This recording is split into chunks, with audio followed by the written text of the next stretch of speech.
Yang pertama, mohon penjelasan Buya tentang perkataan bahwa telinga yang berdenging adalah nama kita disebutkan di alam malakut, maka bersolawatlah. Mohon penjelasannya tentang perkataan ini, jazakallah. Yang kedua Buya, betulkah hadis surga di bawah telapak kaki ibu itu hadis palsu? Mohon penjelasannya Bu. Iya. Demikian dari YouTube, itu aja yang terbaik dulu. Baik. Yang pertama tentang kalau telinga berdenging, nama kita disebut di alam gaib malakut ya. Itu yang hadisnya dinukil oleh Imam An-Nawawi dalam kitab Al-Azkar.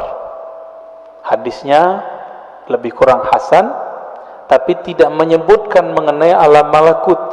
Nabi cuma mengatakan, siapa yang telinganya berdengung, lebih kurang begitu, maka bacalah basmalah. Lalu ada doanya, zakarani Allahu bi khairin, semoga Allah menyebutku dengan yang baik. Itu maksudnya, bahkan bukan malakut saja, semoga Allah menyebutku dengan yang baik. Berarti lebih dari Jabarut, lebih dari semuanya. Kalau Allah berbicara di mana? Karena Allah nggak petu tempat. Nah, ini yang disebut qadim ya, qadim. Tapi bisa saja kalam Allah disampaikan ke alam-alam yang lain. Wallahu ta'ala alam. Itu maksudnya, hadisnya hasan ya. Yang kedua, oh ya, surga di bawah telapak kaki ibu. Kalau kalimatnya begitu, iya, bukan hadis Nabi. Tapi yang ada di hadis Nabi, ridhonya Allah di bawah ridhonya orang tua, itu hadisnya. Ya, kemudian yang semakna dengan itu ada di hadis Imam Al-Hakim. Ada. Tapi kalimatnya bukan di bawah kaki gitu, enggak seperti itu di hadis yang ininya. Ya. Dua lagi Bu ya, boleh. Fadhal. Kalau aneh nggak tahu, aneh bilang nggak jawab ya, nggak ngerti gitu. Yang kedua, yang ketiga dan yang keempat, bagaimana cara kita mengalahkan nafsu ketika masa-masa futur? Yang kedua, Buya, untuk bab akidah, hakikat Allah dan arafa rabbahu, ulama sepakat harus memakai dalil hadis sahih untuk hujjah. Lalu bagaimana dengan hadis dari mimpi tadi bisa dihujjah akidah? Oke, bagus. Yang pertama tadi tentang cara mengalahkan nafsu. Di Quran itu kalimatnya cuma naha. Naha itu bukan mengalahkan. Naha, apa arti naha? Melarang. Jadi naha itu kita mampu melarang jiwa. Ini yang disebut mengontrol. Gimana caranya? An-nafs itu tidak bisa dizikirkan, dia cuma bisa dikontrol. Jika berkaitan dengan hawa nafsu, itu urusannya dengan makan. Maka jaga makannya, jangan yang haram dan jangan banyak. Jangan banyak ya. Jika berkaitan dengan syahwat yang besar, maka kurangi makan-makan yang membuat libido kita tinggi. Yang paling ringkas ya puasa. Puasa itu paling bagus. Jadi tidak ada lagi setahu saya yang paling kuat untuk mengolah nafsu jiwa kecuali puasa. Nggak ada lagi Pak. Coba cek Bapak ini kalau puasa jalan, ngelihat yang bening-bening nggak berani. Wah lagi puasa, gitu Pak. Coba aja tuh. Kalau nggak puasa, haji mumpung. Ya, tafadhal.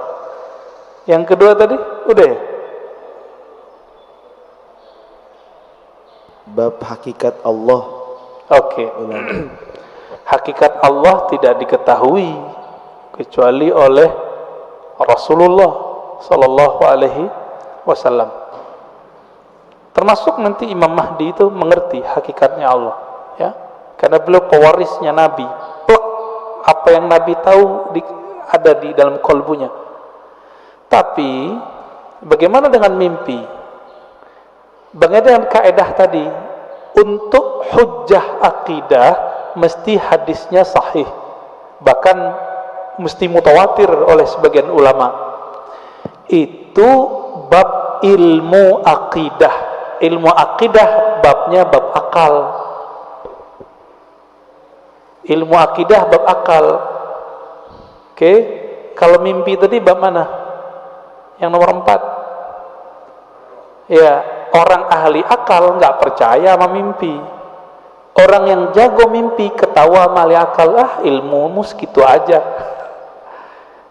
Jadi kita nggak perlu membantah. Ini dua jalur yang berbeda, gitu. Nabi SAW mimpi nggak? Mimpi, Pak.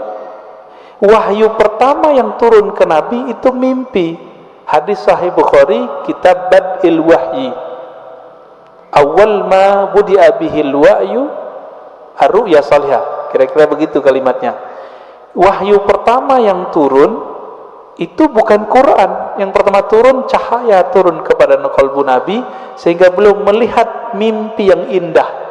Akibatnya beliau suka menyepi. Faitahannas fi ghari Hira. Lalu beliau menyepilah di Goa Hira. Itu. Jadi kalau kita menolak bab mimpi sama dengan menolak bab wahyu. Ingat, mimpi siapa nih? Mimpi waliullah, mimpi nabiullah. Kalau mimpi bapak, ibu mungkin ya, kita tolak aja ya. Tapi Nabi mengatakan di akhir zaman hampir-hampir saja mimpi semua orang beriman itu benar. Pada beriman gak sih? Beriman gak? Beriman gak? Benar ke siapa? Ke Allah, ke Rasulullah. Rasulullah mengatakan salah satu warisan kenabian itu adalah ar-ru'ya as-salihah. Ar-ru'ya salihah juz'un minan nubuwah. Hadis Imam Tirmizi, hadis sahih. Ya. Jadi ahli qalbu itu jaga benar. Ternyata Imam Bukhari, Imam Tirmizi, imam-imam itu menghargai mimpi, maka mereka buatlah satu bab, satu kitab dalam sahih mereka, kitab Ta'birur Ru'ya. Imam Bukhari punya kitab itu. Dalam Sahih Bukhari bab mengenai takbir mimpi. Kenapa, Pak? Ternyata sahabat Nabi setiap ba'da subuh setoran mimpi yang bening-bening itu kepada Rasulullah. Mimpi malaikat, mimpi melihat ada cahaya dari langit. Itu mereka cerita kepada Rasulullah. Kiai sekarang kan nggak bisa begitu, Pak. Wah, bunga tidur, nggak ngerti, bilang aja nggak ngerti, jangan dibilang bunga tidur. Ilmu mimpi itu ilmu yang mustaqil, dia ilmu permanen dan berdiri sendiri. Dia nanti berkaitannya dengan ilmu rohani, ilmu tasawuf. Jadi tidak berbenturan dengan ilmu akidah. Gitu ya. Lagi Buya boleh? Tadi Buya membahas tentang mimpi. Bagaimana menurut Buya kalau saya pernah bermimpi Rasulullah SAW, amin, dan melihat beliau seperti jatuh cinta, tapi tidak terlalu detail melihat mukanya. Iya, kita sudah bacakan hadisnya tadi. Nabi bersabda, "Man ra'ani fil manam faqad ra'ani." Bahkan ada satu riwayat, "Faqad ra'al haq." Siapa yang bermimpi bertemu aku, maka ia telah melihat al-haq, kebenaran. Bahwa itu benar-benar Nabi sallallahu alaihi wasallam. Tapi kok kurang jelas? Kurang jelas itu karena ma'rifatun nabinya kurang jelas. Karena mengenal nabinya masih kurang detail, maka melihat nabinya masih samar. Bahkan ada teman kita yang mimpi Nabi itu nggak mau noleh, Pak. Nggak mau noleh. Cerita ke saya nangis-nangis. Dad, Rasulullah marah sama saya ya. Ada yang begitu. Antum bisa bayangkan, kita mau ketemu orang yang kita cintai, kita idolakan, tapi dia nggak mau noleh. Ruhnya nangis. Gimana caranya? Udah ente sholawat aja, banyak-banyak baca salam kepada Rasulullah, nanti insya Allah Nabi jawab. Alhamdulillah besok-besok ada yang mimpi lagi. Jadi ini bukan kita ngayal, bukan. Ini beda dimensi dia. Kalau ingin cek kebeningan kolbu, tanya mimpinya apa. Jika Bapak saya, ini kita lagi kotor, jiwa kita kotor nih. Mau kiai, mau ustadz, mau jamaah, mau tahajud, kotor Pak, pasti mimpi basah. Jadi kalau mimpi basah, tobat Pak, tobat rohani. Dosa enggak, tapi rohani kita, oh kayaknya hati kita kotor. Sayyidina Umar ketika bermimpi menggauli budaknya, budak halal enggak? Halal. Apa kata beliau? Syaghalatni siyasah. Ya Allah, aku tersibukkan oleh urusan politik sehingga lupa wirid. Ini Umar, ngerti beliau.